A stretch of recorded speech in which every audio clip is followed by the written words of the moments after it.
Breath of Fire, a classic RPG from the SNES era which spawned one of the biggest series in video games. Developed by Capcom and localized for the United States by Square, it has the makings of legend, but sadly, the series has had no new releases in years. Follow me, Fade Dragontear, on my exploration of this classic game series as I explore various aspects of this 16-bit piece of art. The game's opening cinematic scroll talks about the relative shortness of our existence on a cosmic scale, and draws an example from a clan of dragons who had built a mighty empire through battle, but eventually fell. We are introduced to the Dark Dragon Clan, basically the assholes of the world, backed by a mysterious goddess. They seek global conquest, which will plunge the world into chaos. So you basically just wake up and like the shit is on fire. You start the game as a blue-haired boy named Ryu. Your village is under siege, and it is explained by your sister Sarah that the Dark Dragon Clan is attempting to take over the world, and the Light Dragon Clan, in which you belong, is its first target. Sarah encases your clan in stone to protect them, and confronts the Dark Dragon General herself. Sarah confronts and is defeated by the General, and you awaken from your stone slumber. You basically decide to go attempt to save your sister. The game is actually very ambiguous on your motivation here, and just basically says, here's some gold, now go wander around.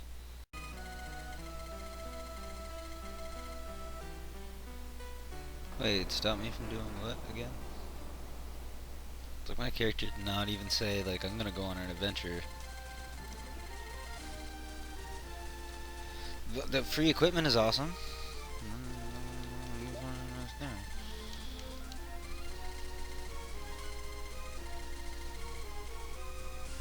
Really? They just don't even...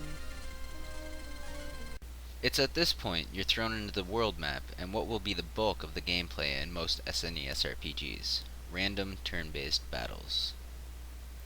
This game doesn't hold your hand either. If you aren't properly prepared, you might find yourself defeated in the first few battles. I should have fucking healed. Yeah, I should have fucking healed. God damn it. Luckily, Breath of Fire augments the random battles with purchasable monster repellents, something not common to RPGs at the time. However, not avoiding random encounters will of course be essential to your character progression, but it's a nice option if used sparingly. At this point, you might also notice there is a dynamic day and night cycle present here. This affects the aesthetic of the towns, but is also important for some plot events. This is reoccurring in Breath of Fire, but was sadly scrapped in later games. I'm not entirely sure why. Save points are cleverly disguised as dragon shrines found throughout the world. They are present in most towns and have their own unique architecture outside of the town's motifs. While there is a plot to Breath of Fire, most of the time is spent in an episodic cycle of find a new town, traverse the dungeon, defeat the big baddie, collect the treasure, rinse and repeat. So anyway, right now I'm going after some friggin' Quake machine because, okay, there's the light dragons and the dark dragons, and the dark dragons are being assholes. And they're like, this here is the earthquake machine that they're using to be assholes with. Somewhat. So, now I get to fight the boss. While doing these episodic missions, you are gradually introduced to other members of your party, the first being Nina, a winged princess from the town of Winland, whose father, the king, has fallen ill.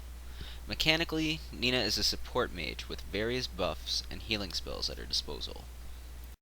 Other members of your party will later include Bo, a wolf-like hunter-archer, Karn, a human-looking character of undefined race who has the ability to merge with other members of your party, Gabi, a useless fish merchant, Ox, a giant ogre, Mogi, a mole man, and finally Blue, a sexy snake lady. Each character has a unique world map ability ranging from being completely useless to merging together to create unholy abominations to other more useful ones such as breaking down walls or flying. So after a mountain of side questing, random encounters, and traversing the world, you defeat the Dark Dragon's leader Zog and his general Jade, but not before they're able to awaken the goddess Tyr. I'm not going to spoil the ending too badly, but I will point out that there are two different endings affected by your actions in the game. Only one will offer any insight or feeling of closure on the events that preceded it, and it leaves the segue open to continue the story. Breath of Fire, in many ways, was far ahead of its time, and still holds up today. It is one of my favorite series, and next time I'll be taking a look at Breath of Fire 2, one of the earliest RPGs of my childhood. I'm pretty excited to play it again. Once again, this was Fade Dragontear. Remember to comment, like, subscribe. Peace out.